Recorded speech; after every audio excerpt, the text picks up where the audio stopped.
Fala, meus amores do nono. Hoje vamos começar com o nosso capítulo 10 sobre ditadura militar brasileira. E nas nossas últimas duas aulas no Zoom nós já falamos bastante sobre esse período da história do Brasil, mas ainda falta muita coisa para a gente poder fechar esse capítulo direitinho, tá? Então vamos lá. Tentei dar uma resumida boa. Vamos ver se eu fui bem sucedido, a gente consegue fazer uma aula mais tranquila dessa vez, tá? Sem mais delongas, então vamos lá. Bom, esse capítulo 10, ele está dividido em duas partes, tá? A parte sobre ditadura militar mesmo, e uma parte que fala sobre a América Latina. Essa parte sobre a América Latina, que está mais para o final do capítulo, eu não vou abordar com vocês agora. No futuro, num capítulo futuro, se der para encaixar, eu volto nesse momento e falo com vocês. Primeiro, porque é uma parte muito pequena, e segundo, porque é algo que vocês vão se especializar melhor no ensino médio. Mas se der tempo, a gente cobra, tá bom? Então, vamos lá. A parte de América Latina que vai dar para a gente trabalhar é essa que eu vou falar agora. O que estava acontecendo com a América Latina naquele contexto da Guerra Fria?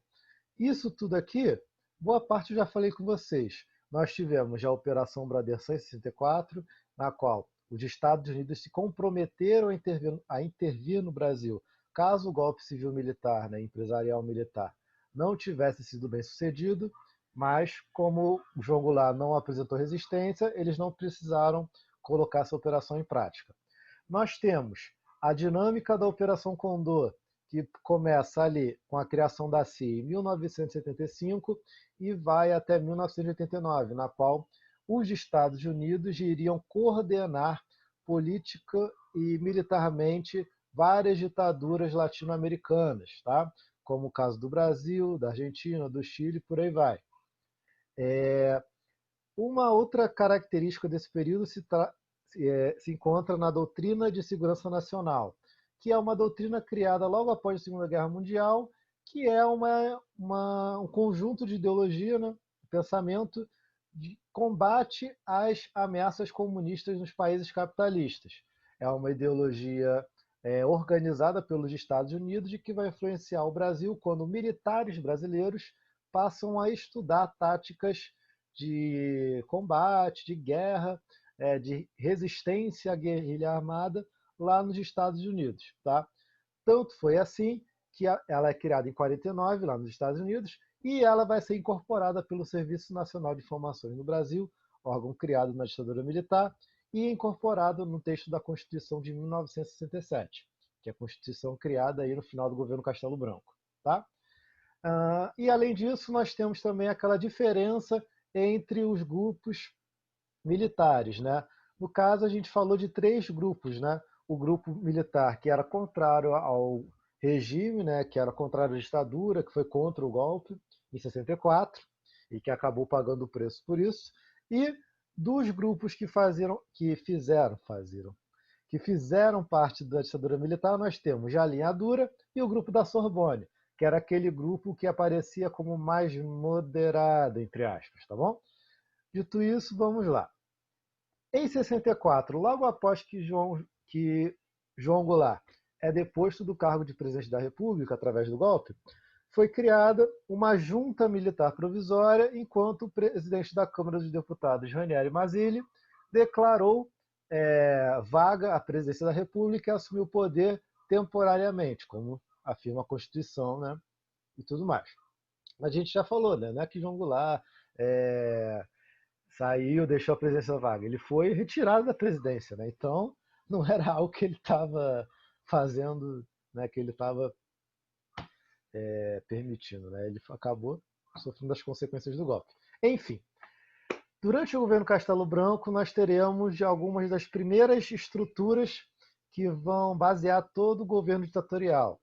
São elas os jatos institucionais, a Constituição de 67 e o alinhamento do Brasil aos Estados Unidos, entre outras aí que a gente vai falar. Então, começando, ato institucional número 1, criado em 64, né? E ele foi um ato no qual o governo brasileiro ele cassou o mandato de direitos. O presidente da República tinha o poder de cassar mandatos políticos, teve uma ampliação dos seus poderes e foi o ato que definiu que o primeiro presidente, o próximo presidente, né, seria eleito de maneira indireta, tá? E o presidente eleito dessa maneira indireta foi Humberto Castelo Branco, o nosso primeiro presidente da ditadura militar, tá bom? No ano seguinte foi criado o Ato Institucional número 2, na qual ele definiu o fim dos partidos políticos e a expansão, o aumento dos poderes do presidente mais uma vez. Por que esse ato foi decretado? Porque naquele ano ocorreram eleições e os militares perderam eleições para determinados estados para a oposição. E por isso os militares decidiram acabar com esses partidos políticos. E num ato complementar, dentre alguns que tiveram, o ato número 4, no final daquele ano, um ato complementar a esse aí número 2, ele acaba definindo o bipartidarismo no Brasil, no qual teremos apenas dois partidos políticos legalizados: a Arena, chamada de Aliança Renovadora Nacional, partido do governo, partido de situação, e o MDB, que é o Movimento Democrático Brasileiro, a oposição moderada aos militares do governo. Tá? E foi assim que deu prosseguimento. Né? No ano seguinte, em 1966, foi decretado o AI-3, né, que definiu eleições indiretas para governadores de vices e prefeitos de capitais importantes também seriam indicados por esses governadores. Tá bom? Então, a gente vê que a cada ano o povo brasileiro ele perde a, a possibilidade de atuar politicamente, de colocar a sua cidadania em prática, né? Visto que primeiro o presidente é eleito indiretamente, depois os governadores e agora os vices, prefeitos também. Né? Por fim, em 66 ainda foi decretado o AI-4. E o AI-4 ele decreta basicamente duas coisas. Primeiro, ele convoca o Congresso Nacional a criar uma nova Constituição, tendo em vista que a última, que foi de 1946, não era mais útil para o governo brasileiro, visto que agora estamos numa ditadura militar.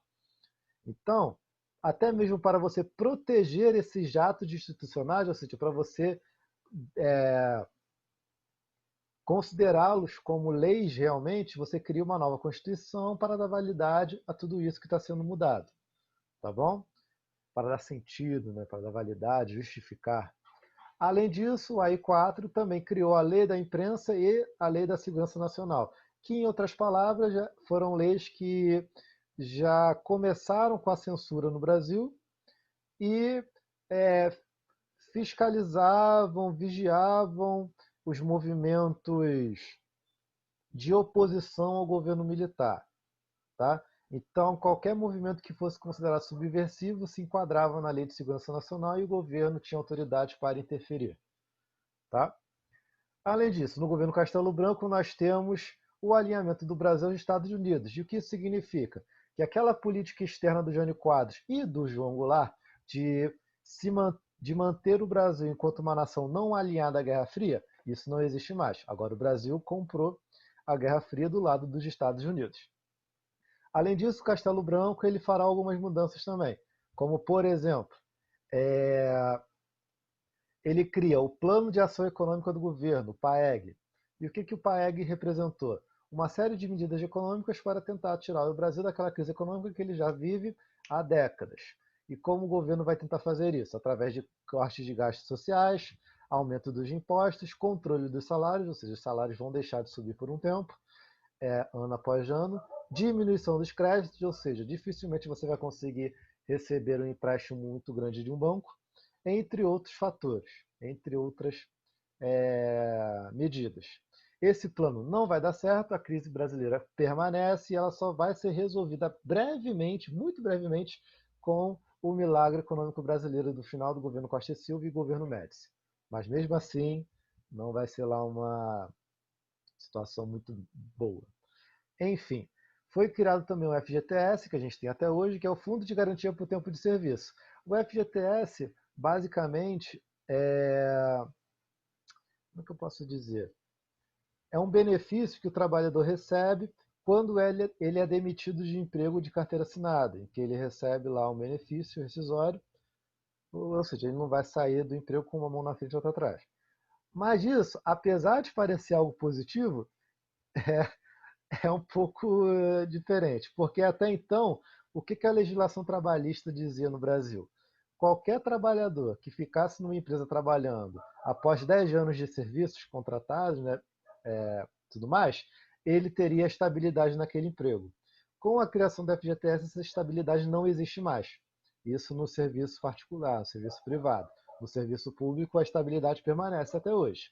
Se bem que temos aí algumas reformas em andamento que tentam tirar essa estabilidade do serviço público. Vamos acompanhar para ver como isso vai ser resolvido.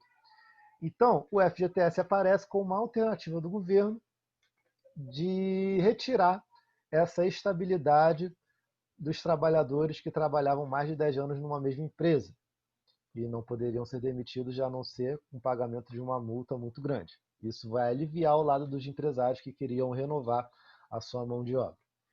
Temos também a criação da SNI, o Serviço Nacional de Informações, que é um órgão responsável por fiscalizar, supervisionar, coordenar e vigiar as informações e contra-informações dentro do Brasil e no exterior.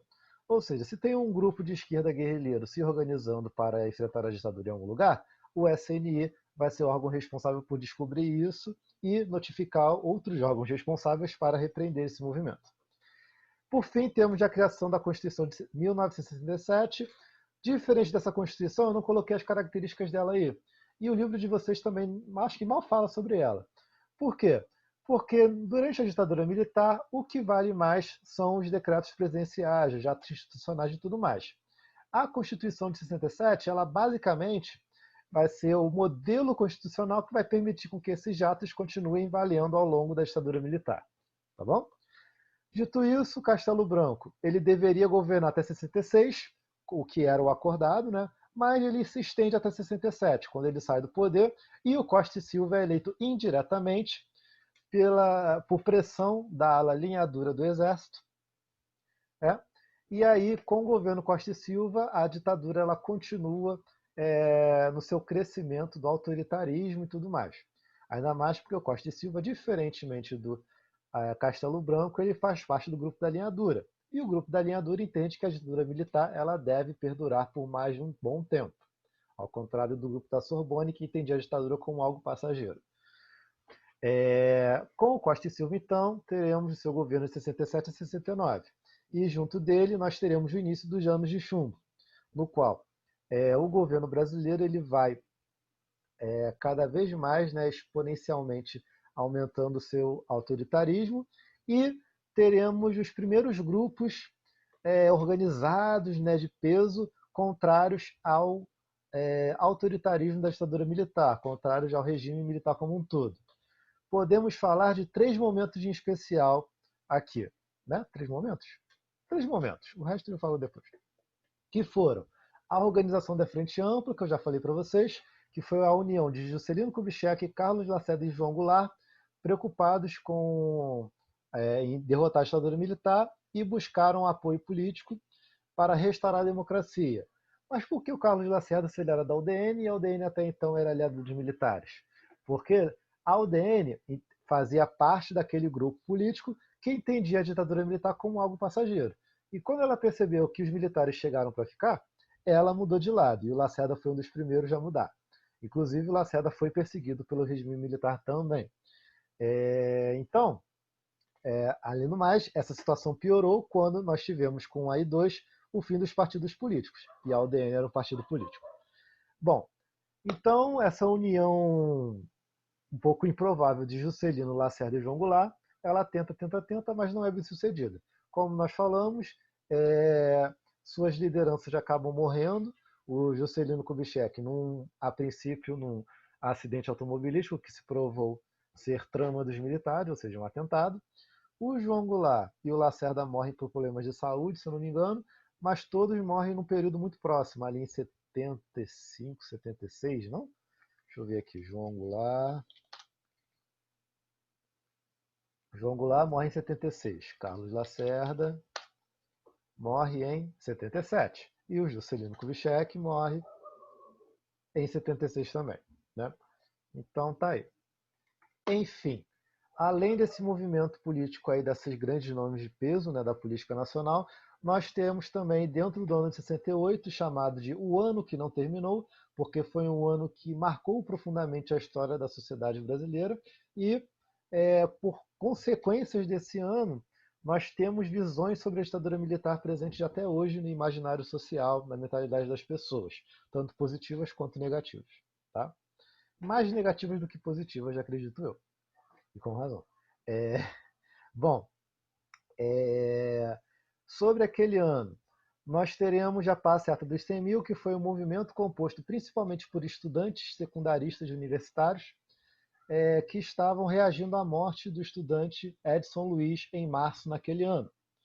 E junto da Passeata dos 100 mil juntaram-se políticos do MDB, intelectuais, artistas e por aí vai, contrários à truculência do regime ditatorial.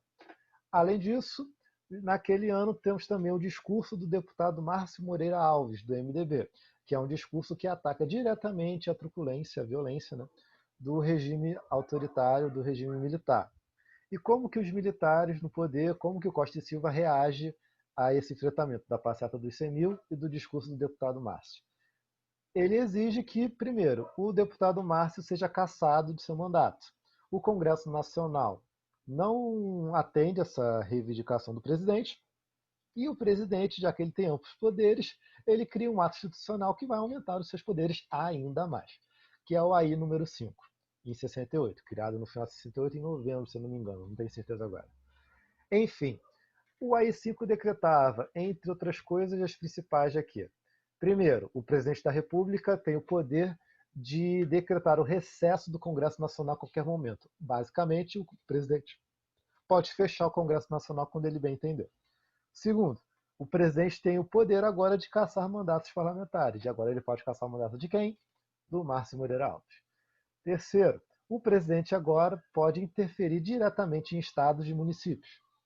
Ele também pode suspender direitos políticos de qualquer pessoa, qualquer cidadão brasileiro, por 10 anos. Ele também pode suspender o direito de habeas corpus dos cidadãos, que esse direito significa o seguinte: se você é preso sobre acusações, você pode responder em liberdade, quando você apresentar habeas corpus.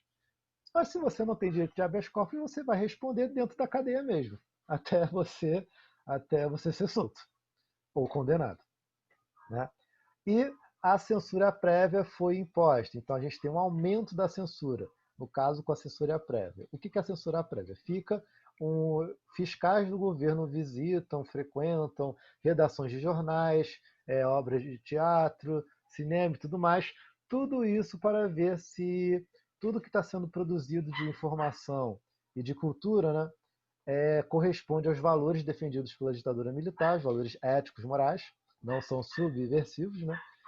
E não estão questionando é, as coisas boas da ditadura militar, digamos assim. Tá bom? Detalhe, na nossa pasta eu estou colocando um material extra sobre ditadura militar, que vai desde jornais que foram censurados, de algumas imagens do regime, alguns vídeos também, tá? E vou colocar também aquele material dos presidentes que a gente viu hoje na aula do Zoom. E vocês podem ver também os presidentes do que a gente já falou, lá do Deodoro até o João Goulart. E também devo colocar para os próximos também, que no caso são Sarney, Collor, Fernando Henrique e Lula. Tá bom? Voltando. Então, nós temos o aumento da repressão política na ditadura militar. Mas não vai ser apenas a repressão política que vai aumentar, pois a repressão à violência militar, né, também vai aumentar. Principalmente quando teremos a reação das guerrilhas contra o governo ditatorial. Então, grupos de esquerda decidem formar guerrilhas urbanas e rurais, né, como forma de resistirem à truculência do regime militar. E nessa resistência eles buscam o apoio da população rural, principalmente, à sua causa, o que não vai conseguir, não vai ser levado à frente, infelizmente, por causa da. Infelizmente não, né? Porque a guerrilha também teve bastantes pontos negativos. Enfim, o que eu quero dizer é o seguinte: a guerrilha ela não vai conseguir vencer o governo ditatorial, porque o governo ditatorial tem muito mais recursos do que simplesmente pessoas com meia dúzia de armas fazendo guerrilha no campo.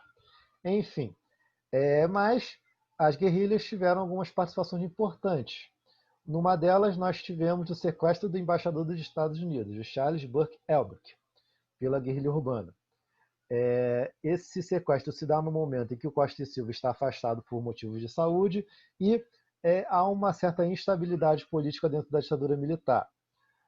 Não tendo alternativa, o governo acaba cedendo aos guerrilheiros, mas aumentaria ainda mais a repressão militar à esquerda brasileira, principalmente aos grupos de guerrilha. Né? Então, o que mais eu posso falar aqui?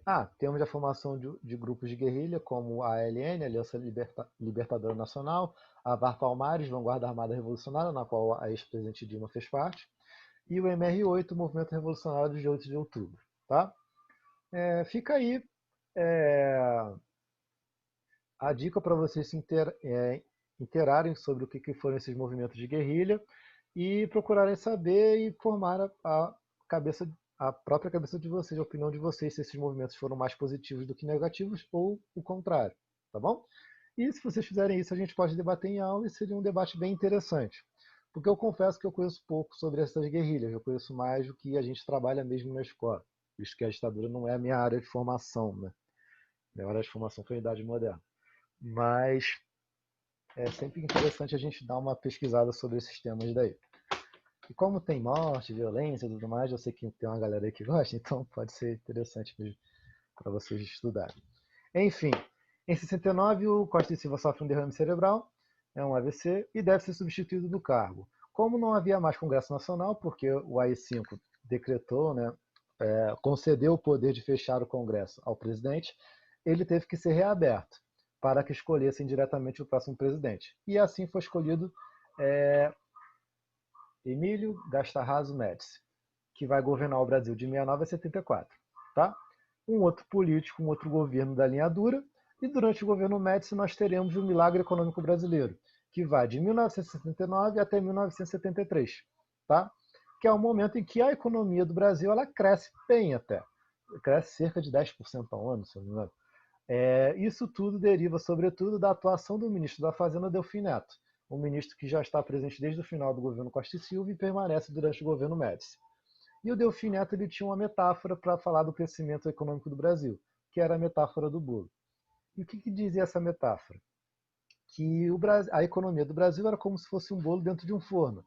E conforme a economia crescesse, o bolo ia crescendo dentro do forno. E quando estivesse pronto, esse bolo seria repartido igualmente pela população e todos se beneficiariam com o crescimento econômico.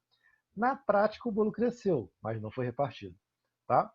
Pelo menos não igualmente. Por quê? Foram geradas obras públicas, foram geradas novas indústrias, desenvolvimento agrícola e por aí vai.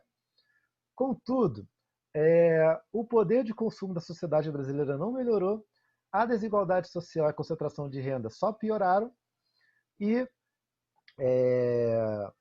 a dívida externa aumentou, pois muito do dinheiro investido no milagre econômico foi através do uso de capital estrangeiro. Tá? E isso também acabou acentuando as desigualdades regionais. O Centro-Sul ficou mais forte economicamente, mas o Nordeste e Norte ficou a ver navios. Tá?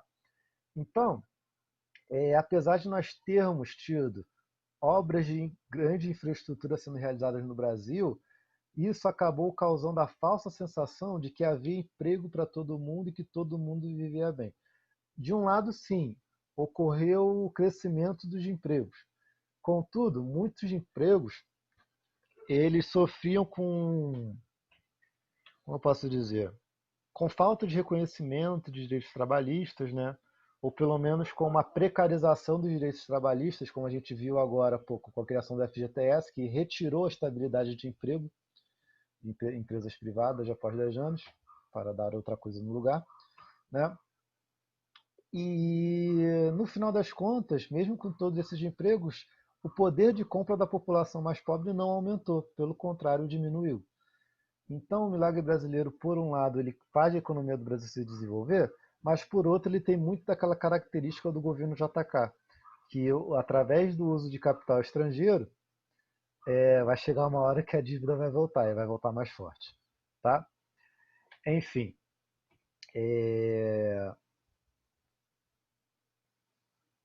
onde é que eu parei? Tá. Durante o governo Médici também nós teremos a grande propaganda nacionalista feita pelo governo, a propaganda ufanista, né? Bastante exagerada, em que o governo brasileiro tenta a todo momento mostrar para a população, tanto dentro do Brasil como para o internacional, de que o Brasil ia bem. Tem também uma frase desse momento, se eu não me engano é aqui mesmo, é nesse governo Médici, que diziam: o Brasil, o país vai bem, mas o povo vai mal. Era algo assim. Que é justamente, né, o governo vender essa imagem que o Brasil ia bem através de frases, através de propagandas como "Pra frente Brasil", "Brasil ame ou deixo", "Ninguém segura esse país", etc.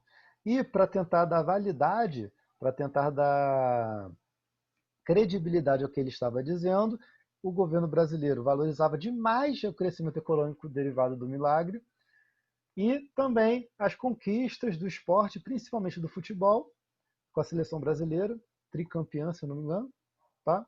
E também investido na cultura, no caso na música, mas não era aquela música de protesto que foi muito marcante no governo militar, mas sim nas músicas que não eram direcionadas, que não criticavam o governo militar, como, por exemplo, a Jovem Guarda do Roberto Carlos e Erasmo Carlos.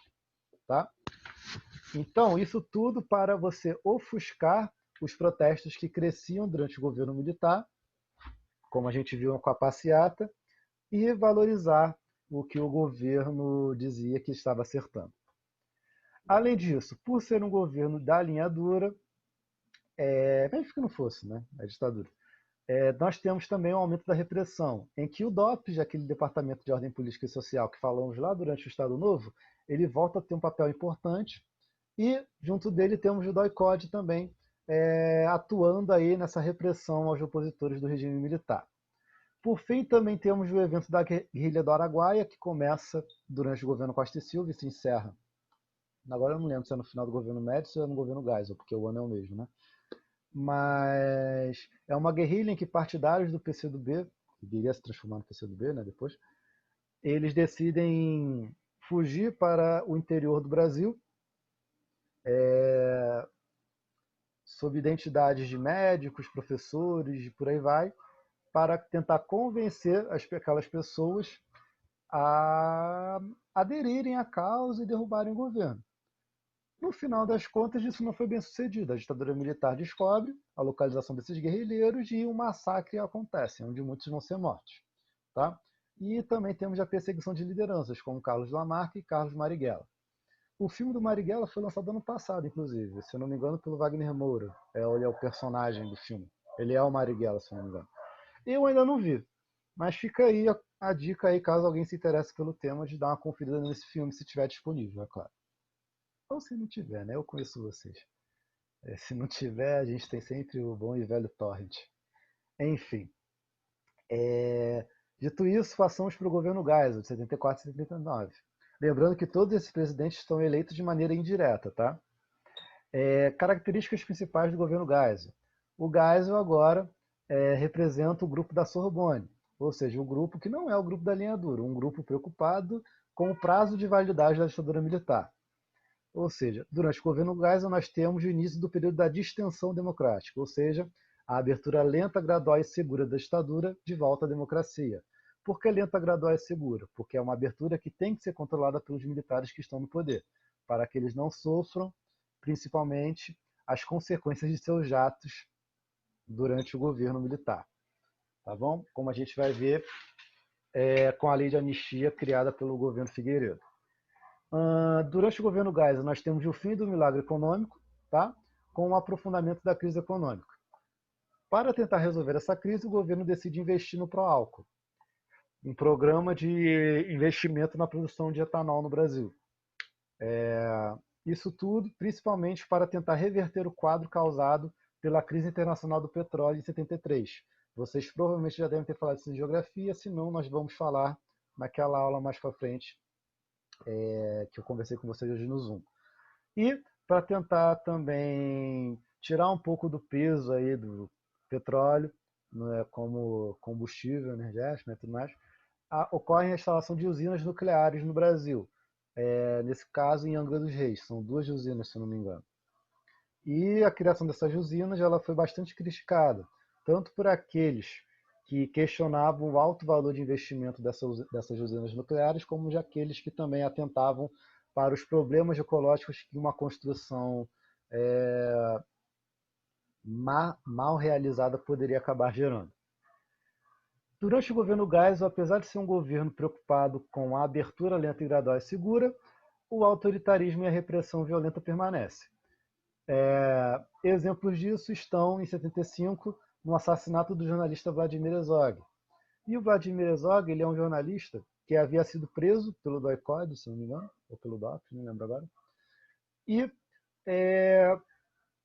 quando aparece a notícia da morte dele, na época, foi noticiado como se fosse um suicídio. Só que se vocês repararem a foto do Vladimir Herzog, deixa eu ver se eu consigo colocar para vocês aqui. Vladimir Herzog.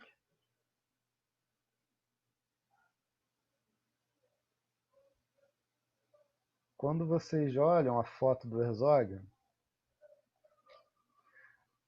a gente percebe que a altura da onde estava a janela para ele poder se suicidar dessa maneira é muito baixa, tendo em vista que os pés dele estão no chão, né? Então, como uma pessoa que vai se tirar a própria vida, né, que vai se suicidar, consegue fazer isso de uma altura dessas? Então, logicamente, o cenário do suicídio dele foi forjado pelos militares torturadores que o acabaram assassinando. E quando sai a notícia de sua morte, a população brasileira, novamente, críticas ao governo militar. E pega muito mal também para a diplomacia brasileira esse episódio aí do Herzog. Em 76, temos já a criação da Lei Falcão, uma lei que proibia as campanhas eleitorais por meio de veículos de comunicação, o que é um pouco curioso, visto que só haviam campanhas eleitorais para o legislativo praticamente, porque o executivo era todo controlado, o presidente era eleição indireta, o governador eleição indireta, o prefeito era indicado pelo governador, e por aí vai. Então é bem curioso, né? Em 77 temos a criação do pacote de abril, que é um pacote que vai manter algumas...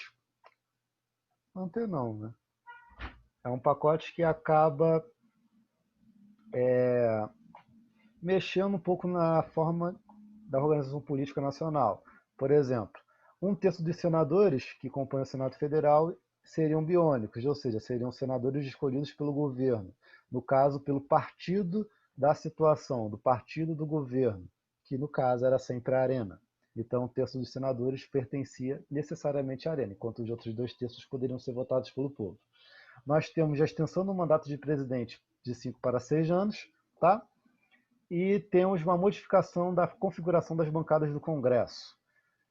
Isso é feito para dar maior visibilidade aos políticos das regiões Norte e Nordeste. Para você, né, tentar aí melhorar a situação dos militares, visto que nessas regiões os militares tinham políticos, tinham deputados, mais apoio. Aqui está eleições indiretas para governador. Agora eu não lembro se as eleições indiretas já existiam desde o AI-2 para governador, ou do AI-3, ou se elas apenas foram reafirmadas com a criação do pacote de abril. Essa é uma informação que eu teria que pesquisar novamente. E aí, se for esse o caso, eu faço uma ressalva para vocês na próxima aula. Mas fica aí também a sugestão de vocês darem uma pesquisada sobre isso aí para saber se o que eu estou falando está errado ou se está certo, e vocês me corrigirem. Tá?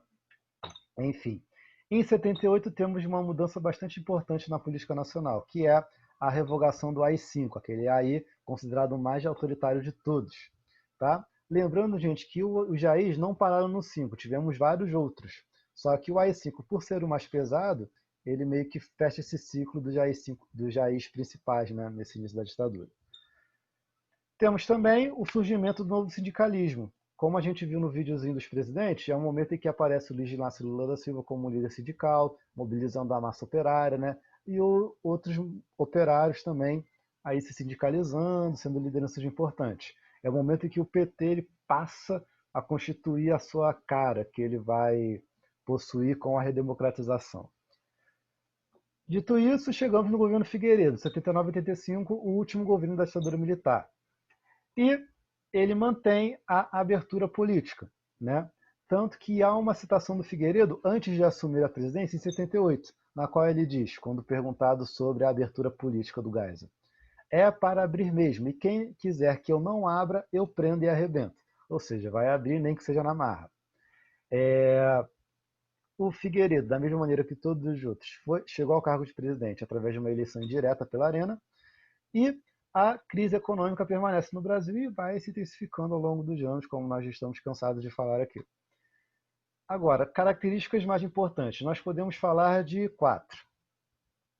Primeira, em 79 é criada a lei de anistia, e essa anistia é uma anistia de mão dupla, tá? Ou seja, é uma anistia que vai perdoar todos aqueles que cometeram crimes políticos, entre a renúncia de Jânio Quadros e até a data de discussão dessa lei em 79 pelo Senado.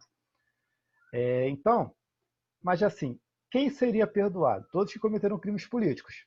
Tanto a esquerda, que foi perseguida pela ditadura, como os torturadores que torturaram e infringiram os direitos humanos a serviço da ditadura militar. Por isso que nós temos muitos torturadores que saíram sem punições com o fim da ditadura, tá? Por causa da lei de anistia. E isso só foi ser repensado com os trabalhos da Comissão Nacional da Verdade, durante o governo Dilma. Mas mesmo assim, muitos torturadores já haviam morrido naquele momento. Tá?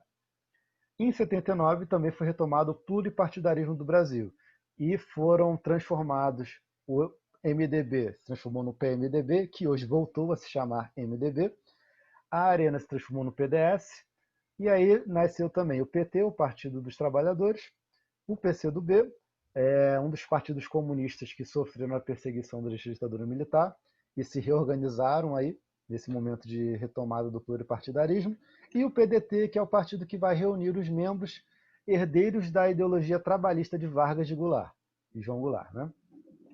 Deixa eu botar aqui, João Goulart, também chamado de João. Outros partidos políticos vão surgir ao longo dos anos, mas esses surgem aí, depois de 82 nós temos eleições, se eu não me engano. Eleições para governador, inclusive. Cara, essas eleições indiretas aqui, isso está me deixando encucado, gente. Enfim. Em 81, nós temos o atentado ao Rio Centro, tá? Que é o atentado em que jovens oficiais de direita, né, preocupados com essa abertura do regime, forjam um atentado para que a esquerda guerrilheira fosse culpabilizada e a ditadura militar voltasse atrás. Em vez de abrir o governo para a democracia, voltasse a se fechar e mantivesse a ditadura por mais de alguns anos.